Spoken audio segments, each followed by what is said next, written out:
Welcome back to another technical deep dive here in the debug zone.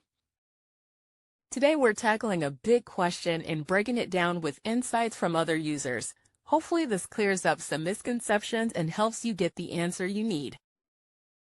So buckle up, stay a little curious, and let's jump right in.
And that's a wrap.